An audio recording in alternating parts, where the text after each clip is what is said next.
Hi, and welcome once again to my channel. Have you ever seen anything like this before? This is not your usual TV box. In fact, this device has many functions including acting as a TV box. This device is the Khadas VIM2 open source DIY TV box. In this video, I will highlight some of the many functions you can perform with this device. Then I will do a full review on it when applied as a TV box, so stay tuned. I'll be back in a moment.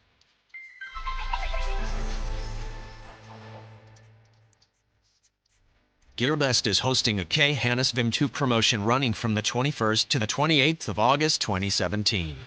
Take advantage of introductory prices as low as $99.99 on the first 100 units sold with the provided coupon code, and as low as $49.99 with the first 5 units. You also get free gift of a Khadas remote with the first 300 units. You also get great deals on Khadas add-ons with any purchase over $50. So don't you miss out on this one-time offer. See the link in the description area for more information. Welcome back, and let's take a look at how the device is shipped. The Khadas VIM2 comes in this brown box that looks much like a book. It doesn't come with any specifications on it, so I'll just unpack the contents and put the specs up on the screen.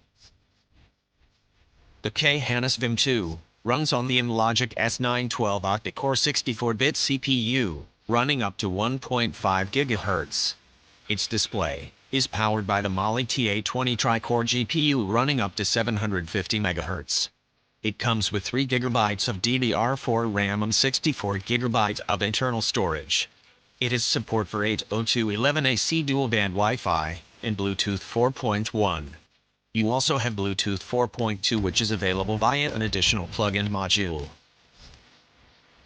In the box, you have the Khadas unit itself. You get this USB Type-C cable, which also powers the box. The device doesn't come with a remote or power adapter. That's because it's a DIY open source device with many ways in which to use this device. So it's similar to a computer, and you choose your own devices like mouse and keyboard, etc. See the link in the description area. And that's all in the box. Let's examine the box. The device comes in this transparent strong plastic housing, with special screws for opening the top of the housing, or mounting 2 or more of these devices on top of one another for combined use in different applications. To the back, you have one HDMI 2.0 port, 2 USB 2.0 ports. You get one RJ45 Ethernet LAN port, one USB Type-C port, and one SD card slot. To the side, you have 3 buttons: a power button, a function key button, and a reset button. There's nothing on the other side. To the front, you have an LED power light, alongside a dual-channel infrared signal receiver. To the top, you have some expansion slots. You have a 40-pin GPIO connector, a cooling fan slot, an RTC battery slot, a detachable Wi-Fi card, a VI and power input connector, and a 10-pin FPC connector. To the bottom, you have some ventilation holes. As I mentioned earlier, the Khadas VIM2 has many functions. These include: it can perform the function of a single-board computer. It can act as a headless server. It can perform cluster computing. It can act as a brain for robotics. It can be used as a smart home hub. It can act as a processing unit for DS, and in this instance, perform as a high-end TV box. The Khadas VIM2 has support for the following software: Ubuntu 16 and later, Buildroot Linux software, Docker application builder, and Android 7.1. In this review, the device will be performing TV box functions, so I'll connect this device to my TV, and when I return I'll continue. So I'm all connected to my TV, and as I boot up the box it displays the Khadas Android 7.1 animation, and then you are presented with this launcher. This launcher, after trying it out prior to making this video, is the best launcher I have ever used to date. Let me show you why. This launcher is the same user interface used in regular smartphones with all the features and design. Firstly, if you click and hold anywhere on the launcher, you will access the wallpapers and widgets feature just like a regular smartphone. If you click on this button here, it will open up the apps section. From here you can click and hold on any app icon and drag and create a shortcut on the launcher. Again, another feature found on smartphones. You also have the slide screen function when adding widgets or shortcuts to the next panel. This launcher comes with a navigation bar at the bottom and a status bar at the top. However, they are not available upon starting up for the first time, and sliding at the bottom of the screen will not turn them on. To do so, go to Settings. Then click on More Settings. Then open Display Settings. Then enable both of the status bars and return to the launcher. The navigation bar at the bottom has a home and back button, and a multitasking button with split screen feature. Simply drag any window to the side to start a split screen session. And for my final breathtaking feature of this launcher is the Live Wallpapers feature. Just take a look at this.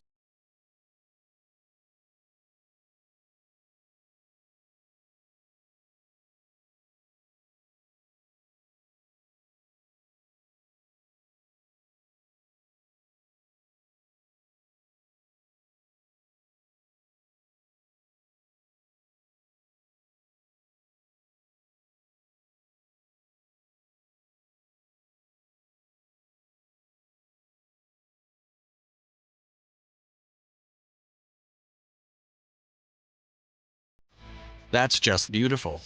I can't stop playing with the fishes. They respond to the mouse clicks on the screen and the water is so realistic. Live 3D wallpapers can be downloaded for free on the Google Play Store. To get this feature on other TV box launchers, you have to install a separate launcher like the Nova launcher. And that's all for the launcher. Let's go back to the apps section. In the apps section, all you have is some core system function apps like App Installer, Chrome Browser, the Google Play Store, Media Center, Movie Player, and Miracast. Since this is an open source DIY device, you would have to install your apps manually. So I'll just take a minute to install some apps needed to complete my review, and when I return we'll have some benchmark scores and some hardware information. So I'm back and let's continue. And first let's check to see if the box is rooted. It shows that the box is rooted, running on Android 7.1.2 Nougat. This is excellent. It means that all users have the freedom to download and install any app from the Google Play Store without restrictions, and this is a big deal. I give 2 thumbs up to Khadas for providing root access out of the box. Let's have a look at its DRM information. And this was expected, as the device had not a full-fledged TV box. The box does not have support for premium digital rights management, so premium paid movie streaming services will not show in HD and 4K quality on this device. However, this does not affect streaming movies in HD and 4K quality from alternative sources like Kodi add-ons, as well as APK streams. Let's take a look at its system and hardware information. Under System Information, here it shows that the manufacturer is Khadas, and the model is the VIM2. Below it shows that the box has 3 GB of RAM, which is DDR4, and below it shows the remaining memory and internal storage from the 64 GB after the operating system and the apps I installed. Under CPU information, it shows what we usually see in an M-Logic S912 TV box. It shows that the CPU is a 64-bit octa-core Cortex-A53 CPU, running up to 1.5 GHz. It also shows that this device has support for 32 and 64-bit ABIs, which allows it to run both 32 and 64-bit applications. Under Display Information, it shows your screen resolution, and it shows that the display is powered by the Mali TA20 tri-core GPU, with a refresh rate of 60 Hz. Under Network Information, it shows that the box has support for 802.11ac dual-band Wi-Fi, and it also shows signal strength, link speed, and frequency. Under Android Information, it shows the version installed as Android 7.1.2 Nougat, and below it also shows that the box is rooted. Under thermal information, the box runs around 55 to 60 degrees Celsius on normal cooling, and around 40 to 50 degrees on passive cooling. Under codecs information, it's the same as in on-the-room Logic S912 boxes. You have codecs like H.264, HEVC, and VP9 decoding. And that's all for system and hardware information. Now we have the results of the different benchmarks. First is the results from the memory read and write speeds. The Khadas VIM2 has a RAM copy speed of 3,290 megabytes per second. The internal storage has a read speed of 99 megabytes per second and a write speed of 58. And the SD card slot has a read speed of 15 megabytes per second and a write speed of 13. We now have the results of the Wi-Fi speed test. The results show that on both the 2.4 and 5.8 GHz Wi-Fi bands, I got some good download and upload speeds. They were not the highest scores, but they are good enough for normal operation of the box. I'll now show the results of the Antutu benchmark. The results show that the Khadas VIM2 got an Antutu score of 42,337. And this is a good score for this box. We now have the results from the Geekbench 4 CPU benchmark. After a series of timed CPU tasks, the Khadas VIM2 got a Geekbench 4 score of 513 single-core and 2,529 multi-core. The final results is the Ice Storm Extreme GPU benchmark. After the various graphics rendering tests were complete, the box got an Ice Storm Extreme score of 5,613. And this score is consistent with similar Logic S912 boxes in its class. And that's it for the benchmarks. And now we have the 4K video playback capabilities of this box. For this test, I loaded the video samples onto the internal storage for optimal playback performance.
demonstration, most of the 4K videos played without any problems, with the exception of the jellyfish video at 400 megabits per second. The Khadas VIM2 comes with a little surprise. It has the ability to add more hardware modules, like hardware upgrades for expanding hardware capability.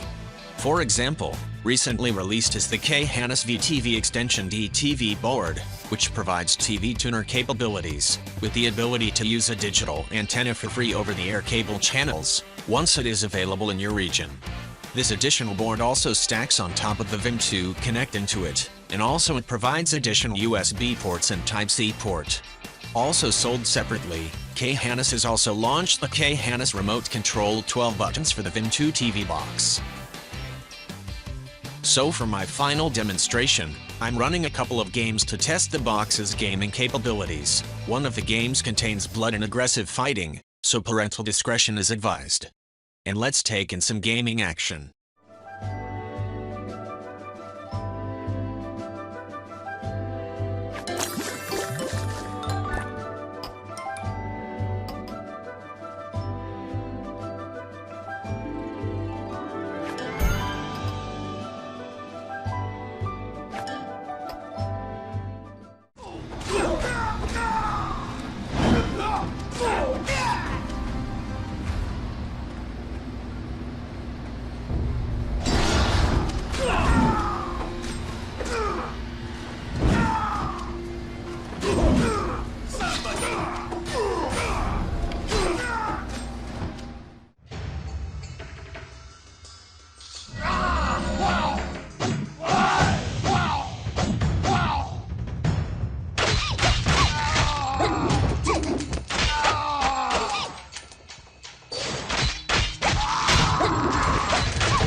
As you can see, playing those games went quite well. The graphics was smooth and responsive. Some of the games played directly with the gamepad, while the others played with a simple mouse. So in summary, the Khadas VIM2 is a little device with a whole lot of functions and different ways in which you can apply it. It's a complete TV box with all the bells and whistles you'll be looking for in a TV box. I like that this device is like a computer and you can add modules to expand its hardware. I also like that it comes with 64 gigabytes of internal storage. It comes rooted, with the best launcher you'll ever use. So I'm giving the Khadas VIM2 the green light for purchase, and I highly recommend it for TV box purposes and DIY projects that you may be looking for a brain. You also have a well-established Khadas website with prompt support and latest firmwares. The only problem I encountered was that when I opened the SuperSu application, it asked me to update the software. However, after the update, it asked to reboot the box. The box rebooted and it went into a boot loop and would not start, and resetting to factory defaults did not help. I had to flash the box with an updated VIM2 firmware from the Khadas website. So warning, do not update the SuperSu application. So I've come to the end of my review of the Khadas VIM2, Android 7.1 multi-purpose DIY 4K TV box. If you would like to get your hands on this latest device, see the link provided in the description area for more information. It also helps me to support me in delivering more TV box reviews. So thanks for watching, and remember to like this video if you found it informative, share it with your friends, and subscribe to this channel for more TV box top videos.